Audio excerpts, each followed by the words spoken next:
strange.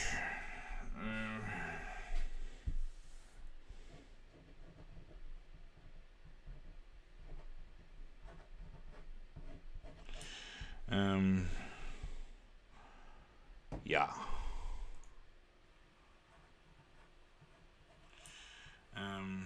Okay. It's working. Baby, no money. Alright. أعوذ بالله من الشيطان الرجيم. بسم الله الرحمن الرحيم. 3, 2. Assalamu alaikum. Welcome back to another episode of Quran in English. My name is Ahmad, and I'm taking you through the third and final section of Surah Yasin, the chapter of Ya and then Sin, 2 letters, which ironically is a name, but in this context it is not a name. And I said at the beginning of this chapter that there's something about this chapter, and as I'm reading it on the 6th last day of Ramadan, there is something about this chapter, but it's not resonating with me. I'm struggling with it as I did with Ar-Rum. I struggled with Ar-Rum. I was struggling to see it, and I'm struggling with Yasin.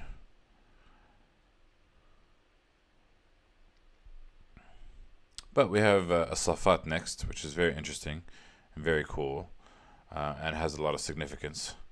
So I'm curious to see it. So yeah, what am I doing here before I get into it? I am trying to read the Quran and practice how to say it. I am discussing what I've learned and think, because I'm trying to get closer to God, and I believe this is the best way to do so. Though today you will see me struggle a bit with the verses, I think. But yeah, that being said, is that there will be mistakes on this channel. If you don't like that, then I don't think this channel is for you. But other than that, yeah, let's get into it. أعوذ بالله من الشيطان الرجيم. بسم الله الرحمن الرحيم. ألم أعهد إليكم يا بني آدم أن لا تعبدوا الشيطان إنه لكم عدو مبين. Did I not make an oath or promise? Did I not warn you, enjoin you, command you? Ahd is from a promise, and I placed a promise upon you. Didn't I tell you? It's kind of like, yeah, command is one way of saying it. There is some sort of oath associated with this, that you're under. I put you under oath in a weird way, that you children of Adam, that you do not worship the devil. Now, what does it mean to worship the devil? Now, a lot of the verses that we talk about today and a lot of the verses in the Quran talk about polytheism versus monotheism. And I feel like at the time of the Prophet, polytheism was more prevalent. That you should not worship other gods, but you should worship God. And I think all of the arguments of the Quran make sense at the time of the Prophet, because the Arabs were believing in multiple gods, or worshipping the devil, or worshipping something that they thought was God but was the devil. I don't find that's the case. The closest I can come up to in our modern age today is that people worship money, people worship power, people worship fame.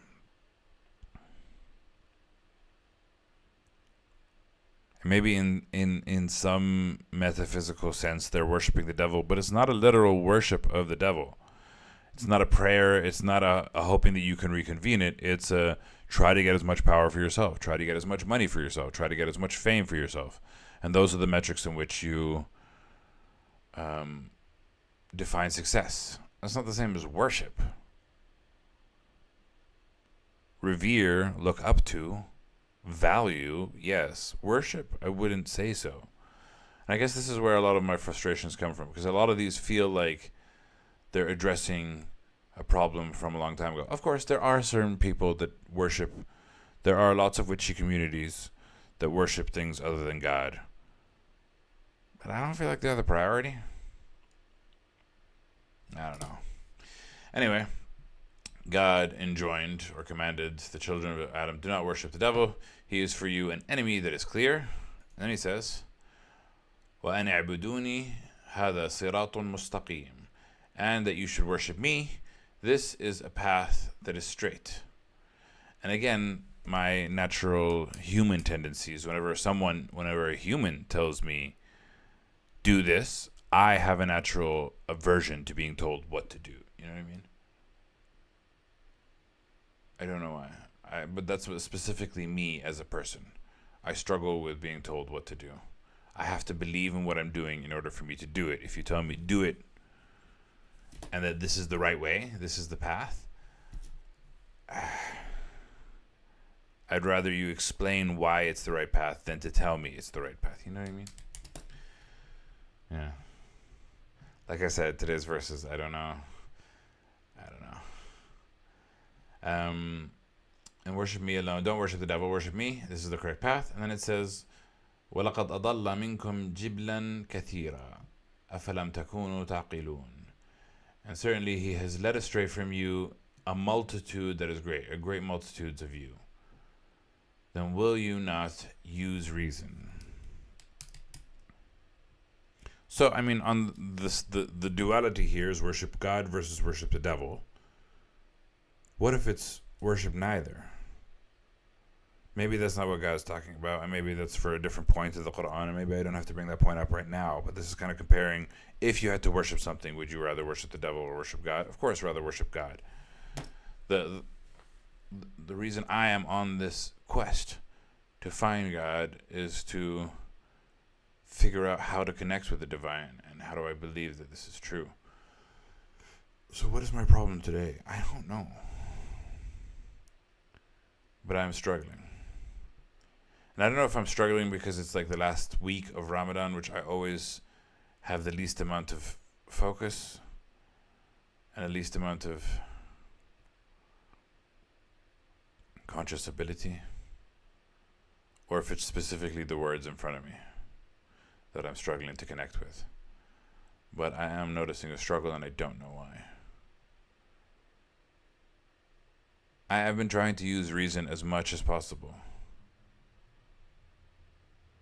So what's my problem? I don't know.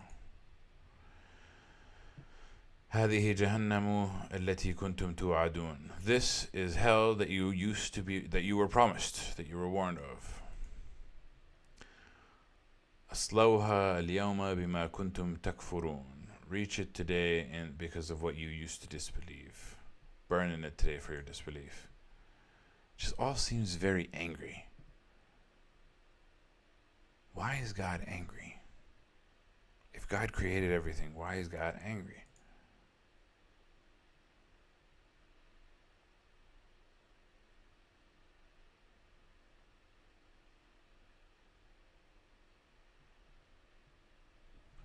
Think of it as like white blood cells and red blood cells. When the white blood cells are fighting a disease within the body, it resembles anger.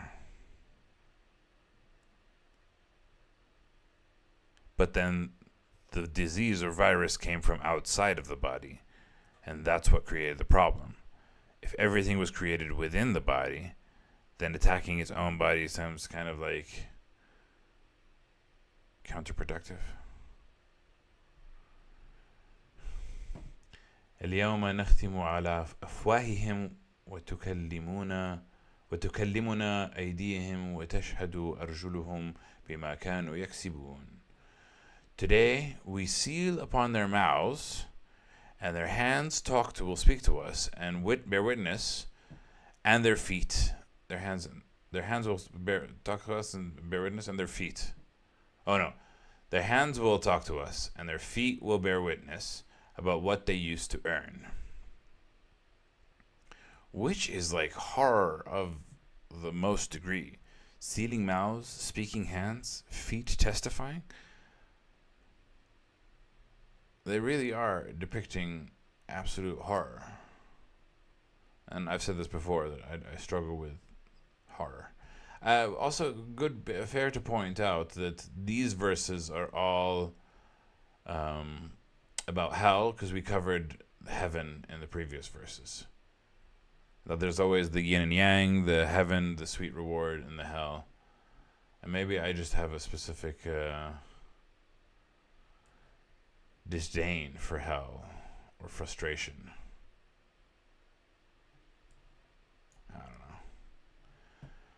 ولو نشاء لطمسنا على أعينهم فاستبقوا الصراط فأنا يبصرون. And if we had willed, we would have obliterated their eyes, so they would race to find the path, but how would they see?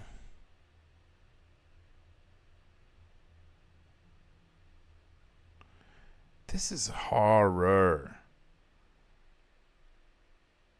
And I really, like I said, maybe my ego struggles to find this. My ego struggles to respond to this. Of like, I'm telling you all these negative things so you can do right. Maybe these verses aren't for me. And maybe that's kind of the point, is that not the whole Quran has to be for everybody. It's a long ass Quran. Some parts of it will be resonating with some people, and some parts of it will resonate for the others. Doesn't mean that all of it has to resonate to everyone, especially because it's also long. So maybe I should just read them and just describe them and not be too attached to them. وَلَوْ نَشَاءُ لَمَسَخْنَاهُمْ عَلَى مَكَانَتِهِمْ فَمَا اسْتَطَاعُوا مُضِيًا وَلَا يَرْجِعُونَ. And if we had willed it, we would have transformed them on their places, then they would not have been able to proceed nor go back. Now, transfigure them on the spot here, they've changed them, meaning we have the ability to turn them to stone or an inanimate object. All we know is there's a transformation, and they can't move forward, and they can't return. They're frozen in place. And it just feels like a flex of power, right? Like God can do this. Be afraid. You know? وَمَنْ نُعَمِّرْهُ نُنَكِّسْهُ فِي الْخَلْقِ أَفَلَا يَعْقِلُونَ. And whoever we grant him long life, we reverse him in creation, then will they not use intellect? Now this we have seen before, time again. Human beings are born weak, and they reach their prime, then they grow weak after a certain age. I want to see if it's 3054, because I disagreed with one.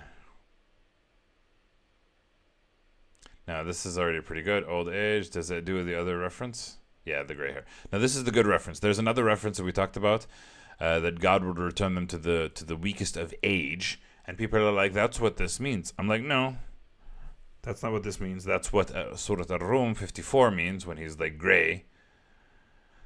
That's, weak and gray.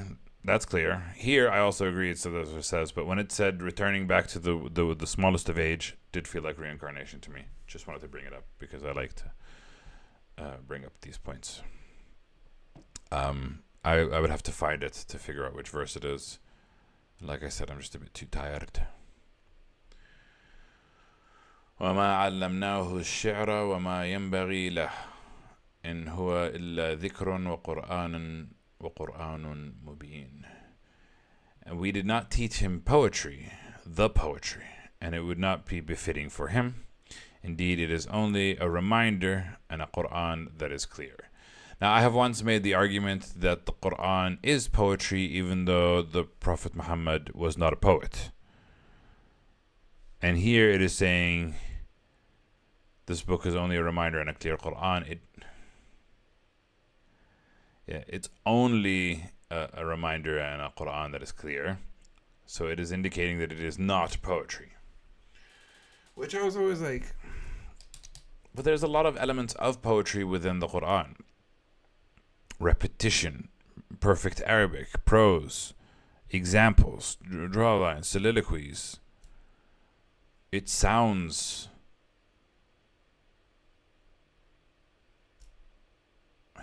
musical, and I know that the recitations are not singing, but for a person who does not know the difference, they will tell you that that is singing, because it has a melody, it has a tune, it can be sung to a specific register, and some recite it beautifully and have a feeling of evoking beauty and majesty. All of those give me the feeling of poetry. Repetition gives me the feeling of poetry. Writing in perfect grammatical form. But this verse is clearly saying it is only a reminder and a Quran that is clear. It is saying that it is not poetry. We did not teach him poetry. It wasn't about him being a poet. It was about it not being poetry. And we did not teach him poetry. وَمَا عَلَّمْنَاهُ الشَّعْرَ الشَّعْرَ وَمَا يَنْبَغِي لَهُ. And it would not be befitting for him.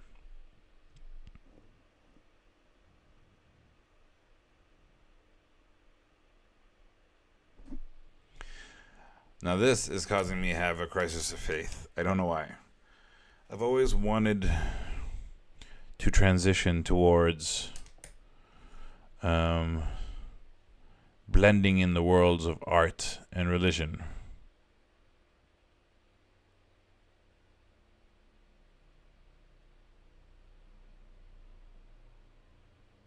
And this feels like, at least from the Quranic perspective, that the twain shall not meet. Well, actually, no. It says the Quran isn't poetry. That doesn't mean... It did also have a counter poetry. Quran verse against poets. Shu'ara, right? Because Shu'ara is the poets.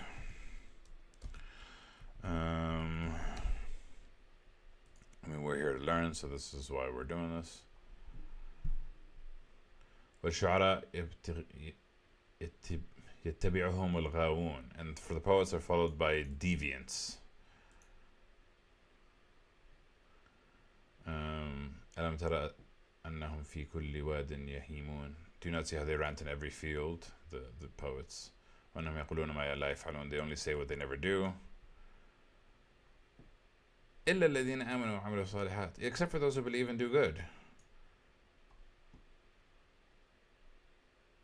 And they mention God a lot, and they defend themselves from after that, from how they were wronged. And those who wronged will know to whom the final return will be. So there was an exception for the poets. Yeah.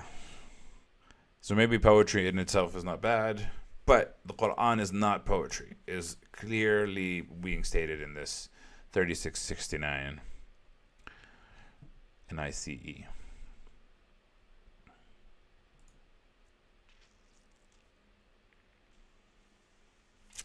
Yeah. لينذر من كان حيا ويحق القول على الكافرين. To warn who is alive, and so that it may be proven true the word upon the disbelievers. So this Quran is not poetry, so it can warn people who are alive and fulfill the decree against the believers. And maybe that's kind of the point. The point is it had to be serious. It couldn't be playful in order for it to be taken seriously.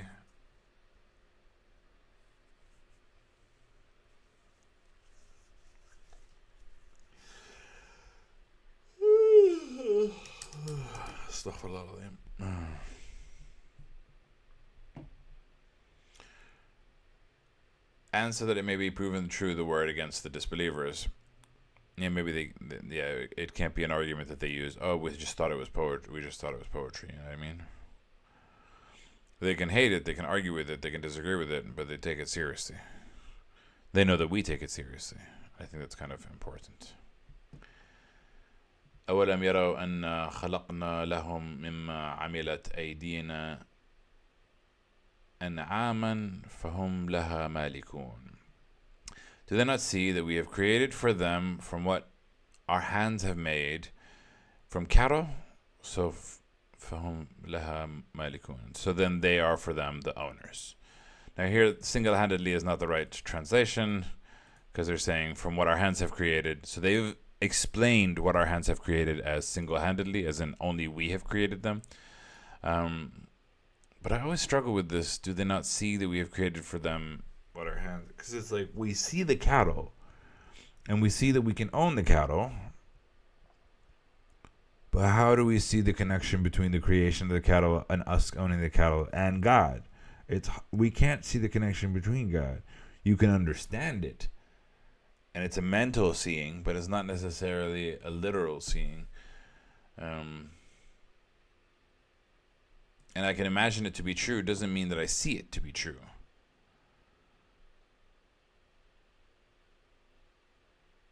Seeing is believing, believing is seeing.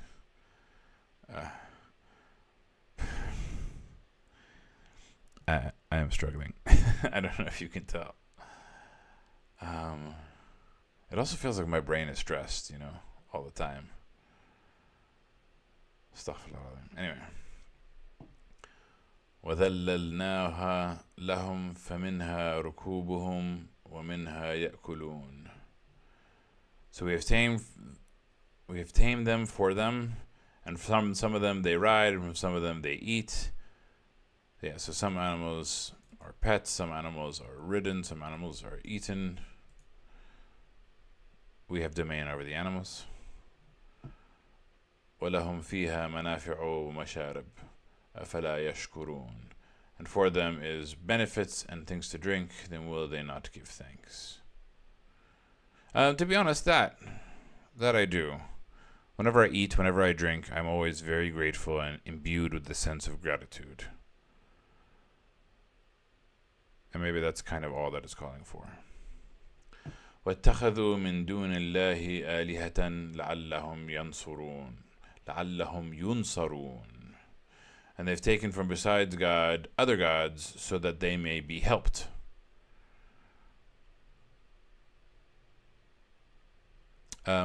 This I have seen today. I know I argued against it earlier, but I seem to imagine it a bit more today. Also, it's very important to me to remind everybody that Allah just means the God. Because I've had other people like, oh, do you worship Allah or Yahweh or God? And I'm like, there are three words for the same. If I'm speaking English, I would say God. If I'm speaking Arabic, I would say Allah. If I'm speaking Hebrew, I would say Yahweh. It's just, as long as you imagine one creator, one source, you can call him whatever your language calls him. It's not that Allah means a specific person. So anyone worshipping other than the ultimate source of everything is the problem here. لا يستطيعون نصرهم وهم لهم جند محضرون. They're not able to help them, but they are for them hosts that will be brought. The things that they worship cannot help the pagans, even though the pagans serve the idols as dedicated guards or armies. Another meaning is that those idols will be assembled to witness the torment of their worshippers on the judgment day. وَهُمْ لَهُمْ جُنْدٌ مُحْضَرُونَ. They will be brought as hosts for them.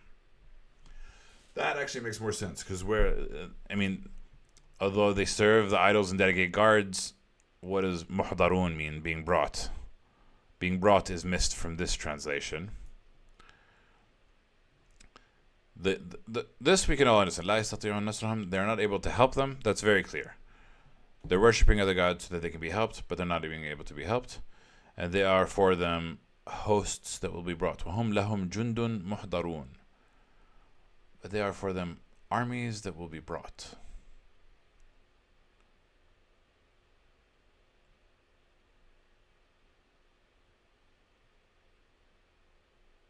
I do kind of understand the meaning between both. That they do serve the idols by protecting them and fighting on their behalf. And the fact that it's brought does give me an indication of something about Judgment Day. But I don't fully understand it, is all I'm saying. فَلَا يَحْزُنْكَ قَوْلُهُمْ إِنَّا نَعْلَمُ مَا يَسِرُّونَ وَمَا يُعْلِنُونَ. So let it not grieve you their speech. Indeed, we know what they conceal and what they declare.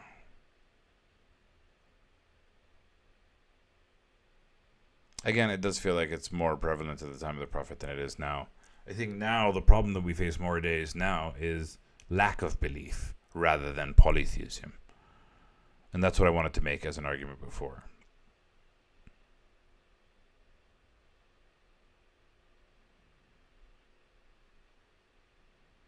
I feel like if the Quran were to be revealed today, it would more often argue lack of belief rather than belief.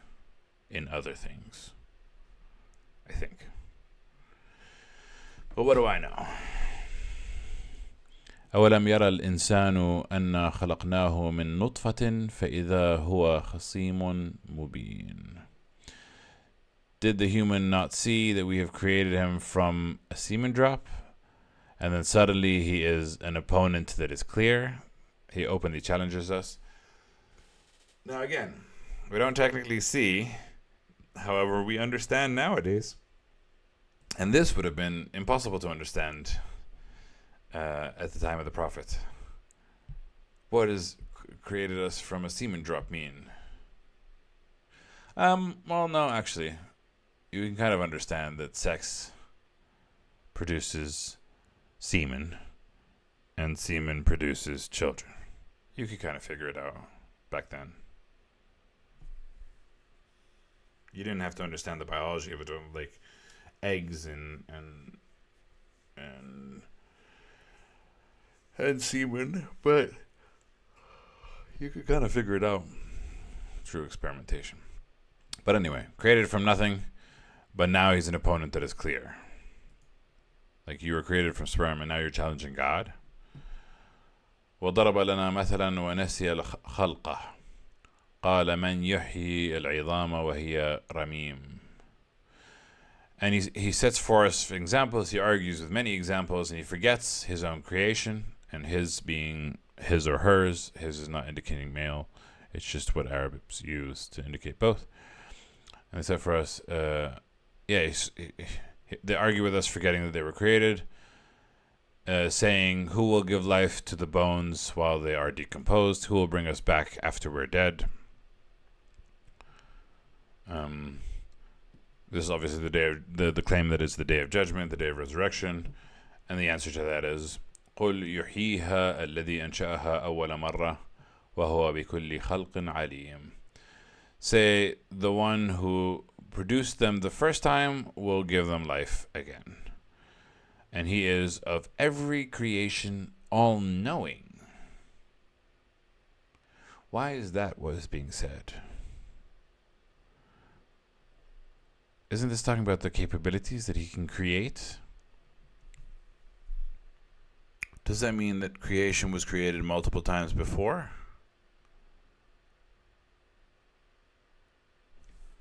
Because for every creation, he knows.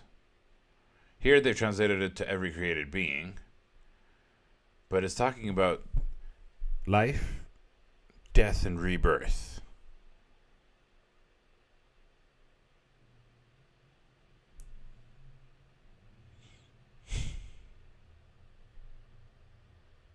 Now, I don't know. وَهُوَ بِكُلِّ خَلْقٍ عَلِيمٍ. And he is for every creation all-knowing. Strange. الذي جعل لكم من الشجر الأخضر نارا فإذا أنتم منه توقدون. The one who created for you from the green tree a fire, then behold you are from it igniting. You are kindling the fire. Now, I had to read this footnote to understand what it was talking about. This verse refers to two types of Arabian tree, the marh and afar. Afar. Oh, no. Two different types of trees which produce fire when their green branches are rubbed together. Apparently there was a way to start fire by rubbing trees together. That's pretty interesting. I am curious about this. I want to know.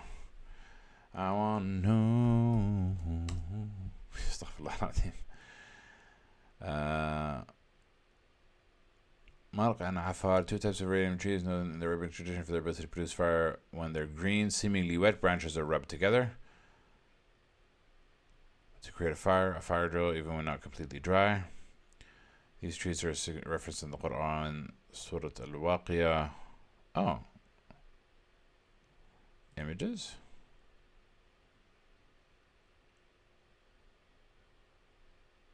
I will have to Google this afterwards because I'm very curious about this. I feel like I should learn this lesson. But it's very interesting. Yeah, he's the one who gave you fire from the trees. Behold, you can kill the fire from them. Very interesting. أوليس الذي خلق السماوات والأرض بقادر على أن يخلق مثلهم بلى وهو الخلاق العليم. Is it not for the one who created the heavens and the earth capable to that he should create something exactly like them? Which this is like the ultimate argument. Is like, how do you exist? The same way that you exist, could you not exist once more? Why is that so impossible for you to believe? Most people go, I don't know how I exist, therefore I don't know if I can exist again. I'm like, okay, you do know that you can exist now, therefore you could exist again. Just because now is possible. Yeah, most people just say, I don't know, you know.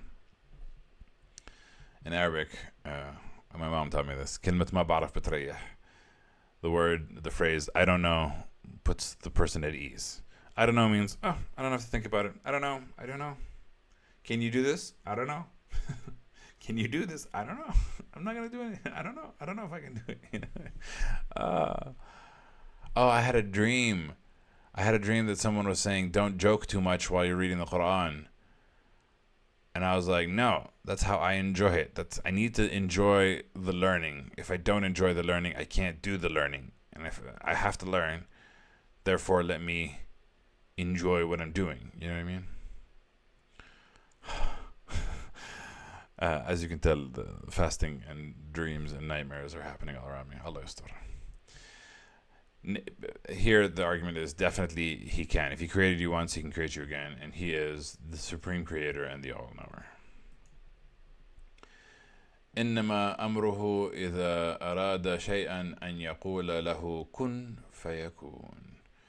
Only his command, if he wants something to be, he says to it, be, and so it is.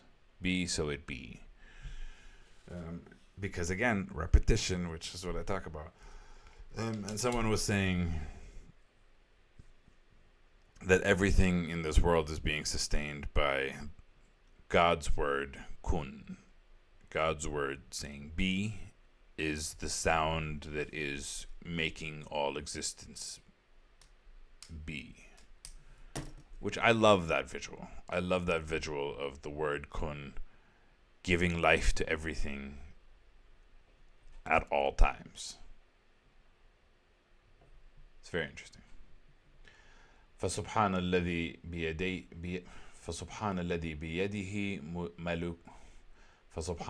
بيده ملكوت كل شيء وإليه ترجعون.